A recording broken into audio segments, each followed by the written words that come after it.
Hi everyone, I'm back with another episode of Dr. A Talks, and my guest today is facial feminization surgery, ear reconstruction, and body contouring expert Dr. Parag Telang.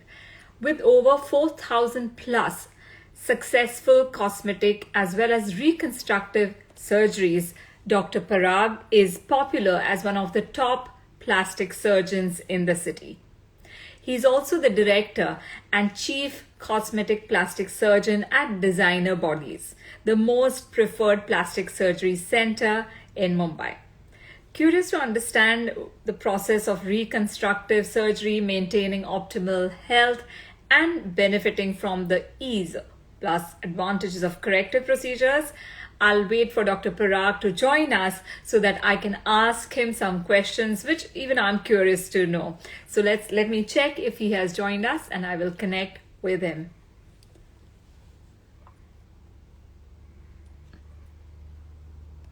All right, so Dr. Parag is with us. I am going to connect. I hope you guys are doing well. I hope that you've been productive, creative. Tell me what you've been doing. Also, if you have any questions for Dr. Parag Telang, please do type in and we will try our best to address all the questions. Good evening, Dr. Parag. Welcome to the Dr. A Talks. Thank you. Thank you for having me on your channel. It's a pleasure. It's an absolute pleasure because firstly, I have to admit that I'm curious to know so many things that one reads about, and it's always good to know from an expert because as we all know that, yes, there is a lot of information on the internet. However, as doctors, we are aware that it could be dangerous. It could be not really good for our system. So I said that, okay, let me talk to you and find out that I want to know firstly from you that do you get a lot of patients who are concerned with facial aging? Firstly, you want to describe how and why do you kind of segregate facial aging from other kind of aging and the difference between the two? Sure. Firstly, we get lot of inquiries about people who are bothered about facial aging. Now, the reason we sort of club it differently from other areas of our body is because face is visible to people. Right, our face is what everybody in the society knows us by. So even a minor blemish on the face is instantly visible, and plus we are in an era of Instagram and everything live and everything. You know, people are all the time taking selfies and looking at their own faces, which was not there a few years back. So I would say in this generation of selfies, it is more evident to people that there are changes happening in the face. So if you compare your own photos of when we were in 20s and now 30s like that, so you see so much difference in the face. So facial aging is a very significant part of our lives, and yes, we get a lot of people concerned about facial aging and how the face is changing. So yes, there are a lot of queries for that. Right. And do you think that over a period of time, because of lifestyle or processed food or the habits of people, that the incidence of facial aging has increased? And if so, what are the reasons according to you?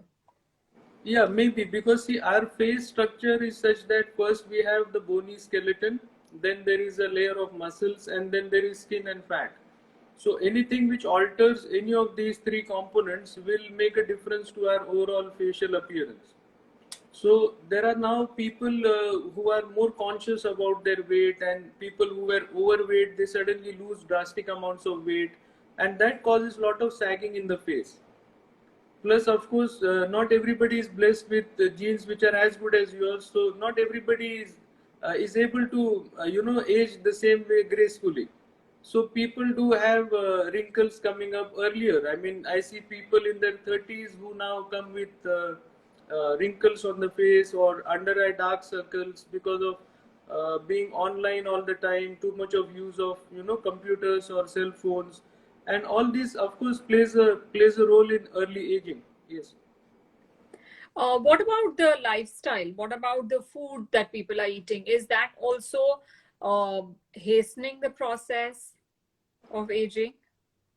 Maybe because our food should have supplements of adequate vitamins and minerals And if we don't eat healthy food or eat food which is not having all these essential elements, then it can also trigger early aging.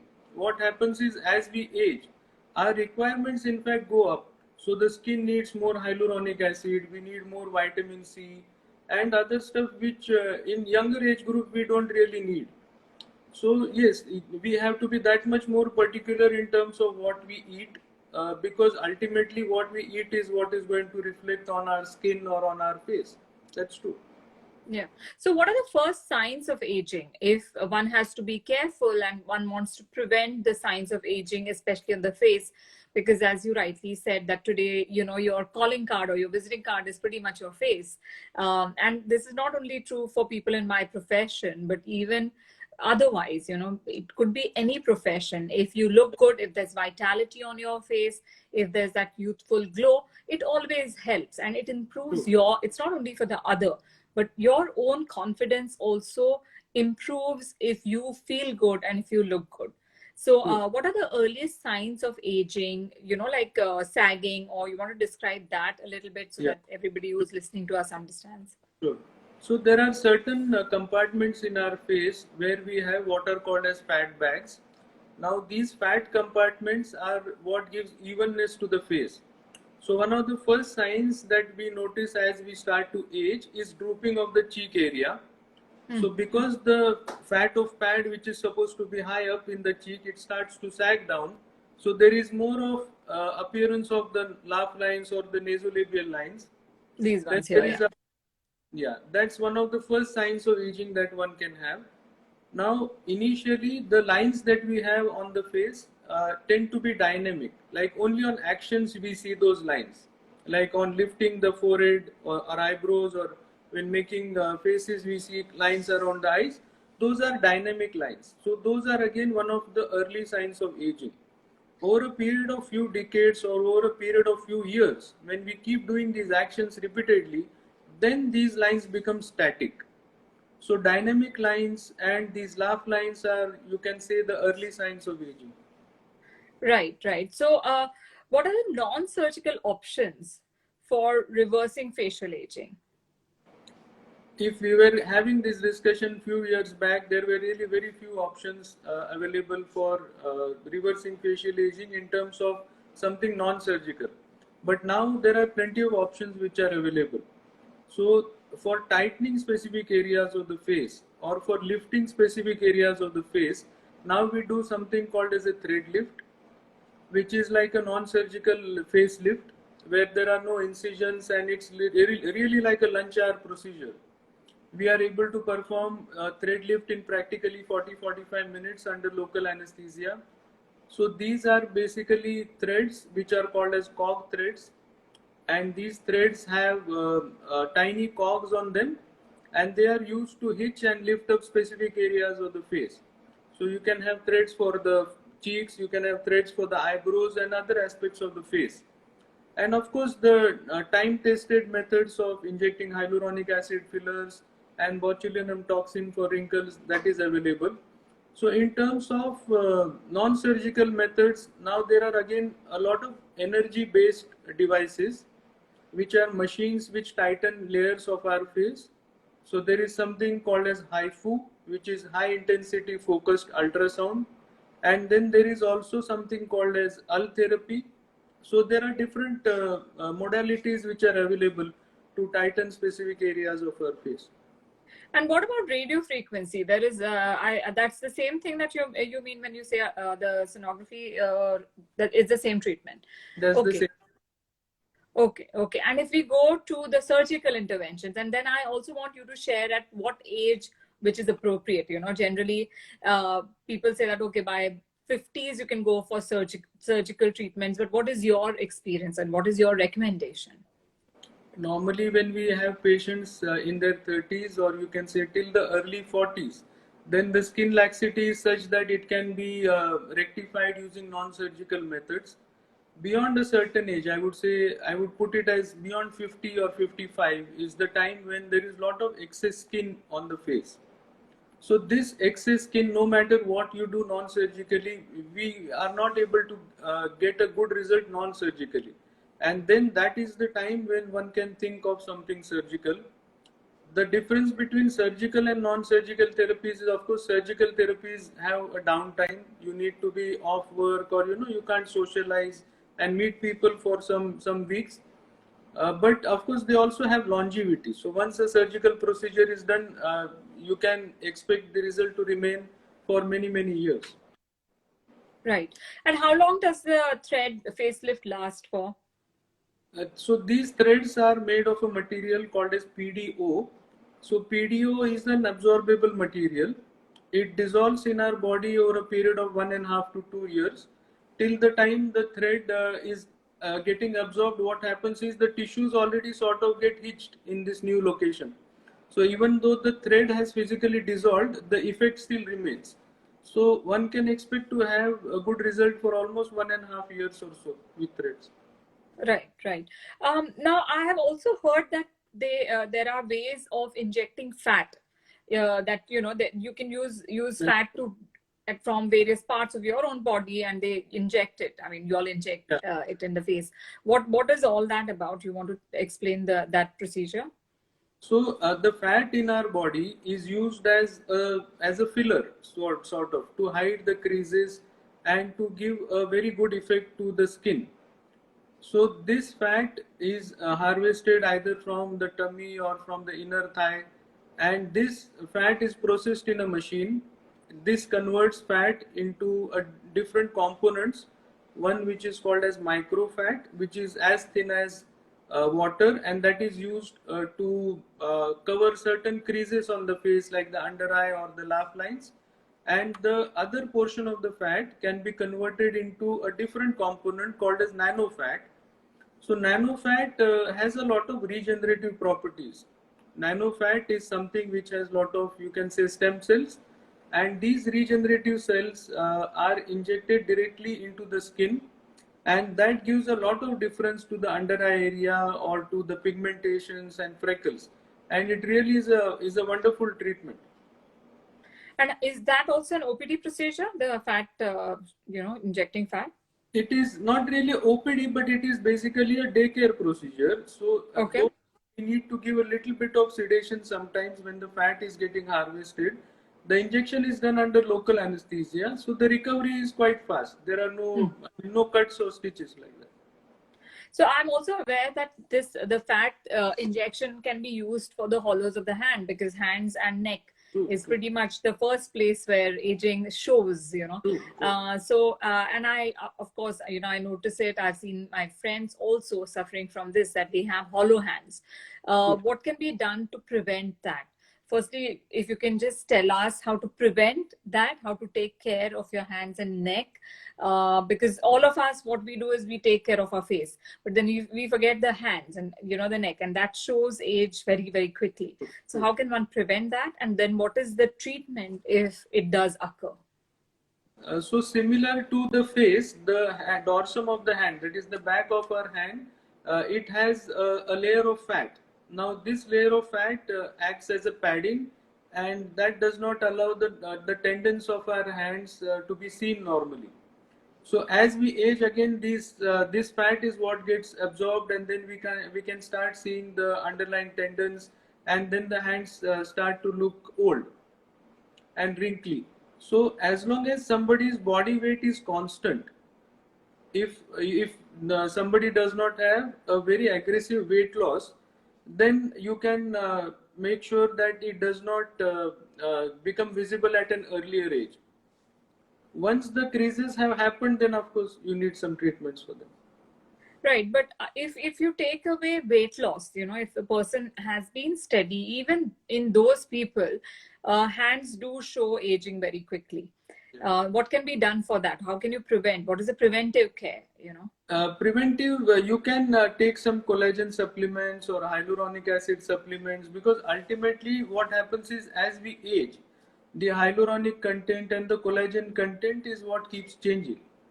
So no matter what other care you take, unless you supplement these two products in your daily routine, you can't sort of postpone the aging, because see, aging is going to happen to all of us. We can try to postpone it by being more careful. Yes, absolutely. And what is the treatment for the hollowed hands? Is it fat again and hyaluronic fillers? Yeah, there are both options. I mean, if somebody does not want to have anything surgical, then they can go for hyaluronic acid fillers, which is like a, OPD procedure. They can walk in, get it done, and go back home. And of course, if the hollowing is very advanced, then what happens is we need too much of hyaluronic acid fillers to correct this hollowing. So in terms of the cost effectiveness, then this does not work out to be cost effective for the patient. So for these patients, then fat injection becomes a better option because we can put as much fat as is required because it's from our own body. So we don't, have to depend on the volume that is required. So fat injection again, I would say is for a slightly older age group where we need more volumizing, and the hyaluronic acid fillers are maybe for the younger age group where the hollowing had just started. Right. And how long do both these things last in the body? When do you have to redo the whole process? So the hyaluronic acid filler typically lasts for around 10 months to 1 year, and fat can be expected to last for many years. I mean, 3 to 4 years at least. The only care that one has to take after a fat injection is that we need to maintain an ideal body weight or a constant body weight. So if the fat is basically, these are live fat cells. So if somebody loses drastic amounts of weight after doing a fat injection or takes fat burners or stuff like that, then even the fat which has been injected can get resolved. Right. Now, coming to the age group, a little younger age group of 30s and 40s, what options do they have to stay young, to, continue looking younger? Because obviously prevention is better than, treatment really. So what is the preventive care that the youngsters can take so that they maintain the glow? Basically, we have to eat healthy food which is rich in vitamins and minerals. We have to give attention to antioxidants in the food. So antioxidants are typically in fresh stuff. So fresh leafy, green leafy vegetables have like lot of antioxidants. So accumulation of oxidants is what causes early aging. So eating healthy makes a difference in terms of postponing the aging. Of course, it's important to work out at least for like 30 minutes every day. Try to maintain, like a baseline weight which should not fluctuate too much, because it is mainly the fluctuating weight gain and then loss which, sort of makes the skin lose its elasticity earlier. So as long as one is able to maintain a constant or an ideal body weight, it really makes a difference. Right. So I know you've been stressing on constant body weight, that it's best to maintain a certain body weight. But then again, when people change their forms of exercising, for example, somebody who has not been working out really, but is not overweight and takes to doing weights, the skin texture changes, the quality of the face changes. Why does that happen? Because the body weight remaining uniform, same, yet you see that there are changes in their face. So this again, as I said, our face is a combination of multiple components, right? So even if you maintain the same weight, if there are changes in the muscle mass, that can also affect the shape of the face or the aging of the face. So if you maintain a constant weight, even if you try to build muscle mass, it does not make that much of a difference in terms of aging to the face. Vis-a-vis doing exercises which are purely like cardio exercises and which make us lose drastic amounts of weight. So if you lose drastic amounts of weight, then you can have aging. Building up muscle mass, not that much of a problem. Right, right. And now to my favorite topic, which I want to do, of course, I'm going to visit your clinic very soon to do the vampire facial. Now, when I first read about it, I'm like, oh my God, that sounds very brutal. And I saw the videos, which again are very brutal. And then, of course, because I'm a curious person, I wanted to read a little more about it and I delved into it. And it seemed very natural and normal to me because it's my own plasma, which is going to be injected in my face. and that's going to improve the plumpness of the skin or the collagen of the skin. So what is this vampire facial all about? I know that in between it had taken the internet by storm, and you could see a lot of videos around. Do you conduct it at your clinics? What are your thoughts on this? Yes, we perform vampire facial very routinely. Now, the scientific name of a vampire facial is a platelet-rich plasma. So, as the name suggests, it's something from the plasma. So, plasma is a component of our blood.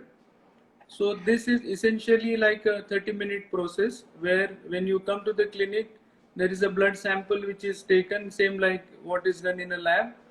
That blood sample is processed in a machine which sort of causes centrifugation. So because the platelets are of a heavier molecular weight, they get separated out from the rest of the blood, and this concentrate of stem cells or concentrate of platelets is then what gets injected on the face. Now it is not actually a real injection which is done on the skin, so we use something called as a derma pen. So derma pen is like an electric pen, so it's not really a painful process. There is like a numbing cream which is applied 10 minutes prior, and it really is a very comfortable process to do. Once the plasma has been injected, you are not supposed to wash your face for 4 or 5 hours because we want the plasma to work on your skin. So 4 or 5 hours you need to just let it be. And typically we repeat the vampire facial at 1 month interval at least 3 times, and then the effect remains for at least a year. At least a year. Okay, okay. And when you mentioned derma pen, which layer does it go to? How deep do you inject the plasma? So there are different types of derma pens which are available depending on the type of skin that the patient has, or depending upon the thickness of the skin. Like people with very thin skin, we can't use a derma pen with too much of penetration. So the derma pen needles are in different sizes, like 0.25 millimeter, 0.5 millimeter. So depending on the skin type, we choose the kind of derma pen tip which is required, and it's like a disposable tip. So it's used only for that patient and then discarded. Right, right. And what do you do about the blood cells and all which are remaining from the centrifuge? Do you just throw them away? Can they be used somewhere for anti-aging purposes? Because it's good stuff, right? Yeah, it's a good question actually, but unfortunately, as of now, we have not found any use for these remaining blood cells. So yeah, they get discarded. Oh dear. Okay. Okay. And you had mentioned nano fat. You want to tell us more use, because if it has stem cells, like you mentioned, and again, stem cells has potential to be of so much use. Can this nano fat be used elsewhere? Tell us a little more about it. So nano fat, I'm telling this to you in 2020 that nano fat is the gold of the future. So our own fat has so much of regenerative potential that the platelet-rich plasma, which is derived from the blood, if it has stem cells or regenerative cells in thousands, fat has stem cells in millions. So how do we harvest and use these stem cells is, again, we take a very small sample of fat using a very tiny needle. Now this gets processed in a machine which completely breaks down these fat cells into nanoparticles. So this machine has like a filter in it which filters the fat few times to ensure that only the nano fat particles is what gets separated out. Now this nano fat is absolutely like water. It does not have any volume in it. So it is not for filling any area or for volume. It is just injected with a ultra thin needle like a 30 gauge or a 28 gauge needle into specific areas of our skin. So once the nano fat has been injected, the top layer of the skin, or the second or third layer of the skin, where we have the maximum of blemishes, be it freckles, be it pigmentation or fine lines, that gets completely rejuvenated. And it really gives a very wow kind of effect to the skin. Right. So what is the difference between vampire facial and nano fat injections? Nano fat is from our own fat, and vampire facial is from blood. Yeah. So the process of harvesting is different. One is like a blood sample is taken, in other fat sample is taken. The injection is also done slightly differently. Like I said, we use a derma pen for a vampire facial, and fat injection is done using very tiny needles. Right. And is there a age group that you separated? Like if a client comes to you, which one do you recommend and why? What are the factors on which this decision is made? So it again depends on what exactly the person has. I mean, if it is just for few spots of pigmentation, or if it's basically to just have a glow on the face, and to maybe like a pre-party or a pre-wedding kind of a scenario, then PRP is more than enough to take care of that kind of an effect. It gives a nice glow, and the skin really looks healthy and rejuvenated. But if somebody has skin which is badly damaged due to sun exposure, or due to pigmentation, or due to using any wrong creams like steroid creams and stuff, and if the skin is really damaged, then I think nano fat makes more sense, because nano fat can really work on the skin deeper layers and really give a very good rejuvenated look. Okay, and does it also help in collagen production and lifting of the skin, or it's only for the plumpness or the glow of the skin? So collagen formation of course happens because these are ultimately regenerative cells. So our Yeah. body has the potential to guide those regenerative cells whichever way it requires. So it does help in improving the collagen content. It does help in rebuilding the part of our skin which is damaged. So it really works at the microscopic level or the basic level of regeneration, because as we age, the regenerative processes are what are slowing. When we are young, we heal that much faster. So introducing these stem cells back into our skin, we are sort of reversing the aging, and that really helps in getting a much more refreshed look or a rejuvenated look on the face. So is it that the nano fat facial a little more intense in terms of, harvesting the fat and things like that? Is that why you're saying that, you can start with vampire facial and then maybe do nano fat if the skin is damaged a little more? So why can't one just skip the step and directly go to nano fat, because the result is much No, better because there are no, a lot of more course, stem cells? I get your point. It is not that you cannot directly go to a nano fat injection. The only difference is for harvesting the fat or for injecting fat in the face, we need to do it in a sterile environment. So it is not really like an OPD procedure. So the person has to come and get admitted, and then there is mild sedation which is given, which is like a mild form of anesthesia to be able to remove the fat, and then that fat can be processed and injected. So in terms of the effort that goes into preparing the stem cells, PRP is a much simpler process. Nano fat is more intense, as you are saying, but the effect is also more dramatic with the nano fat as compared to a PRP. Right. Now, a very different question that comes to my mind is that people say that one needs to age gracefully, right? And doing procedures and changing or reversing aging is against the natural way of aging. What are your thoughts on it? And the second part to that is, when does one draw a line, and what are the steps that you take so that your clients, your patients don't go overboard? Because we've seen a lot of botched up surgeries and women or even men who look like not themselves anymore. It's so drastic, the changes that they make on their face. So it ultimately depends on both the individuals, the person who's coming for a consultation and the person who's offering the treatment.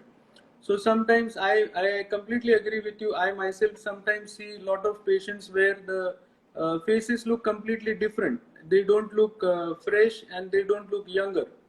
Because, for example, if somebody has laxity of the skin or laxity of the face, and the skin is loose and hanging, and if somebody just goes on putting HA fillers just to plump up the cheeks or the face, then it gives a very artificial kind of a look to the face. So if the treatment which is offered is not in terms of tightening but just for volumizing, when what somebody really needs is something to lift up or tighten the face, then it really does not give a very youthful kind of a look to the face. Now, if you open any fashion magazine, you see how everybody has lean faces and tight faces. So the kind of plumping that happens with too much of use of HA fillers is also sometimes not good. So one should not, definitely, as you're saying, one should not go overboard when doing these treatments. Same thing applies to the surgical treatments as well. Just because we have options of different types of surgeries for the face does not mean that it's not like a one shoe fits all kind of a scenario. So for the aesthetician or for the plastic surgeon, it's very important to be able to assess what exactly is the requirement of the patient, and then being able to provide that to that individual. So a little bit of counseling is required, according to me. It's very interesting because there was a reference when I was studying psychology that perhaps people who keep doing surgeries, on their faces to an extent where how they look at themselves, what they actually are, and how it appears to them in their mind does not match, which is why they keep on going back. And suppose a surgeon like you who practices ethically says no, they kind of go to another person, who will then ultimately do it, because at the end of the day, it's your bread and butter as well. So how do you counsel such kind of difficult clients or patients? So we get all kinds of people when in our consultation. There is something called as body dysmorphic disorder, or BDD, which is what you BBD. are mentioning. So BDD is basically when somebody is just not happy with their own body. Now this could be a form of low self-esteem, and people then think of surgery as an option to get over this feeling of low body esteem, and they feel that if I do XYZ surgery, then I will certainly start looking different. And so as a plastic surgeon, one of the first things that we are taught in medical school is to identify people having BDD and to draw a red line whenever we feel that the expectations of the person sitting in front of me is not matching what we can offer them realistically in terms of their surgeries. So it is very important, and that's where experience comes in. Right. Have you faced any such difficult clients? Many times. What do you do then? What is your modus, operandi to kind of get them to So, understand? so you are getting all the secrets out of me of how. So what I personally do is, whenever I feel that the person has, maybe unrealistic expectations or is expecting too much out of what is possible, then I normally call the person back at least for 2 more or 3 more consultations. I sometimes ask them to bring one of their own family members back with them, and once I am able to understand, sometimes from the mother or from their friends or from the family member, in a better way how this person is in terms of the mindset, or in terms of being professionally doing something good. So it is typically people who have some kind of professional problems, who try to put all this baggage onto their looks. So Yeah. it is really the counseling part which is very important, and it is that which really helps us as plastic surgeons come to know who really are the people who are good candidates for a plastic surgery, or whether you should just step back a little and allow the person to evaluate his or her priorities in a better way, and then then suggest something which is appropriate for that person. And never ever chase a person. If that person if you give a person scientific advice, and still that person says that, okay, no, I am not happy and I'm still going to go for a surgical treatment where I feel he doesn't need it, then leave it. Right. So let go Yes. is the mantra. Now, Yes. earlier I had mentioned about neck aging. Are there any procedures? Are there any treatments that you offer for neck to look younger? Yeah. So for neck, again, what happens is, as we age, there are two common problems that are seen. the muscle of the neck, which is called as platysma, that starts to hang loose like two bands in the neck, and that is one of the first signs of aging that we can see. Similarly, there are horizontal lines on our neck which become more prominent. So to begin with, like in somebody who's in their 30s or 40s, the first thing that can be offered is injections of botulinum toxin, which helps in relaxing this platysma muscle bands so that the bands don't stand out that much, and we can, give a tighter looking neck. Now, if somebody reaches 40s or maybe 45s, maybe that would be the time to go for cog threads. So these cog threads are again inserted from a concealed portion behind the angle of the neck, and from there threads are inserted to tighten the muscle. Now, in somebody who has again crossed 50 and then the skin has really become poor in terms of the tone, or the muscle has really started to hang loose, then that may be a good time to think of a surgical option such as a neck lift. So really there are plenty of options which can, be uh, as per the patient's needs. What about nano fat? Is nano fat injected in the neck? Yes, nano fat is injected for rejuvenating the skin of the neck. So nano Okay. fat again would be good for somebody having freckles on the neck, or even in the décolletage where there are a lot of sometimes spider veins or small tiny veins which are seen and the skin texture has become very thin.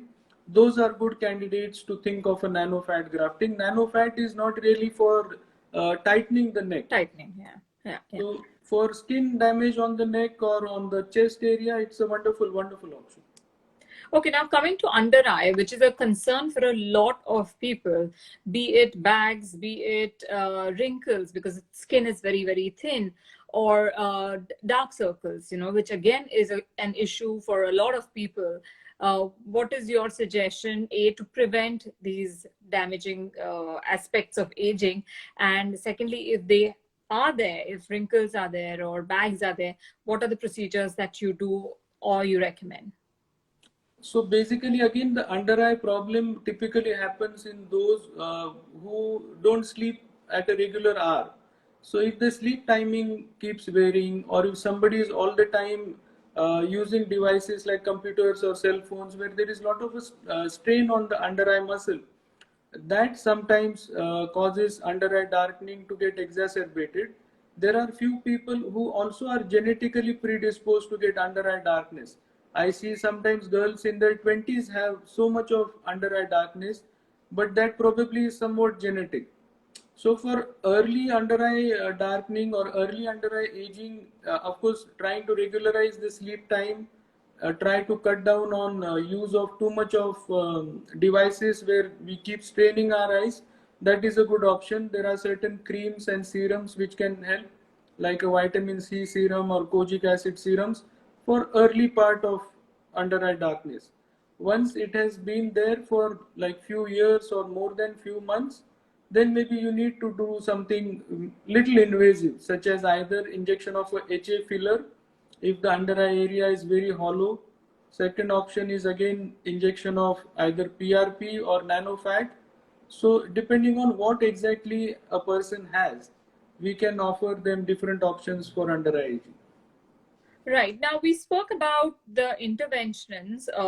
It probably they are OPD basis or daycare procedures or the ones which are invasive. What is your opinion on creams or serums or the for example Koreans use a 12-step program every single day and they're known to have beautiful skin, glass skin. What is your opinion on creams or external application of different things? External applications do help. Basically, each person has a different skin type. So whatever maybe is applicable to people in other countries may not work in our type of skin. So depending on after checking what kind of nourishment the skin has or what kind of damage the skin has had, then we can offer certain creams which do work. Creams, of course, are to help in the superficial parts of the skin, so they are for early stages of aging. So if somebody has very early fine lines or very early appearance of pigmentation or freckles, then creams do work. But of course, we have to ensure that the creams match the skin type of the person. So again, it is not that one single cream will work wonders in everybody. So we need to, and even as individuals, we need to stick to those products which you feel are suiting your skin or which feel good on the skin. So again, it's a mix and match kind of a scenario. Okay, so what is the procedure? What are the steps that you recommend? Because 12, I personally would think that, okay, that's pretty time consuming to do every single day, morning and night. That's not possible. But if practically you have to suggest, what should be the skincare routine? What do you recommend? So the best care that one can take of our skin is to at least apply a sunscreen every day. Simple and basic. It takes 2 minutes to apply a sunscreen. Now, a lot of people are under the belief that if they are indoors, they don't need to apply a sunscreen, which is not right, because even indoor lights, computer screens, everything emits UVA rays, and we need to protect our skin from these UV rays. So, applying a sunscreen is the most basic care that anybody can take, and of course, drinking plenty of water. Ultimately, the hydration of the skin is what makes the hyaluronic acid remain in the gel form, and that is what prevents fine lines or early aging from appearing or being seen on the skin. So I think these two things, applying a sunscreen and adequate water. Okay, so we have a few questions, and somebody's asking how to reverse graying of hair. Now that is something science has still not been able to crack. You can see I have so much of graying myself. So graying again is somewhat genetic. So if your parents have had early graying, then it's likely that the children would have early graying. And you can start taking biotin supplements maybe at an earlier age, maybe from the 30s. So biotin, though it will not stop graying of hair, but it will at least slow down the process of graying. Right. So we will, of course. I had invited doctor to do two-part episodes. So whatever questions you have, please do message me or Dr. Telang, and we will address those in the second episode of Dr. A Talks with Dr. Parag, because we are running short of time. Dr. Parag is extremely busy. I know he had two very intensive surgeries, two major surgeries today, but he's been kind enough to come on this talk and address all the questions that came up. Um, is there anything that you want to say to all our viewers who have been with us for last 1 hour? So I would just like to thank you for having me on your show, and it's been a wonderful experience for me as well. And the only take home message for everybody would be to treat their skin as their own. Take 5 minutes or 10 minutes of time every day just to apply at least a basic sunscreen or a moisturizer on the skin. Don't wait till you reach a stage where you need to do something more for your skin. Small baby steps taken at the right age will go a long way in ensuring a skin which is as good as Dr. Aditi Govitrikar. One last question that came to my mind. Sorry, I know I have said bye to you, but it just came to my mind right now. Is again, right now it's all over Instagram and internet. The rollers, the jade roller, the rose quartz roller, the gua sha, which is the triangular stone. What is your opinion on that? Does regular, like every single day, if you massage your face with these rollers, with a particular serum or kumkumadi oil or any Ayurvedic preparation, do you think that's helpful for the skin? It helps to a certain extent. Of course, there are different types of rollers, as you mentioned, and there are different types of needles attached on each roller. So it depends on till what depth you are using the roller to. And No, I'm not talking about the derma roller. I'm talking about the regular smooth rollers. It's just to kind of massage. They say that, okay, do 10 times each stroke upwards and then on the forehead. Not the ones with the ones which you can do it yourself as well with the needles. I'm talking about the regular ones, the smooth ones. so any type of roller which basically is just to ensure the lymphatic circulation in the face, and maybe you get a more feeling of tightness after you do it, but you need doing it every day. I mean, doing it once will not make a difference. And the thing with a lot of non-surgical stuff is that you need to keep doing it.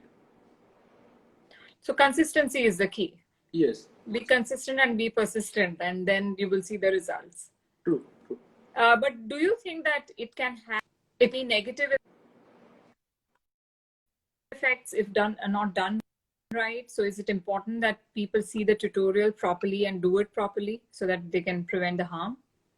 Of course, it's important to know the right way of using any product or to use any device, and it's always better not to do any home remedies or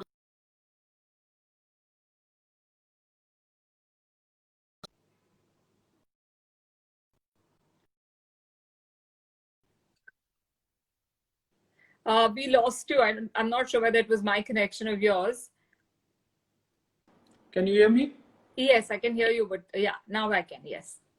Yeah, so though these devices are superficial and they don't really have the potential to cause any harm, it's always better to take guidance of somebody who has used them, or somebody like an esthetician who can at least guide you how to use it properly.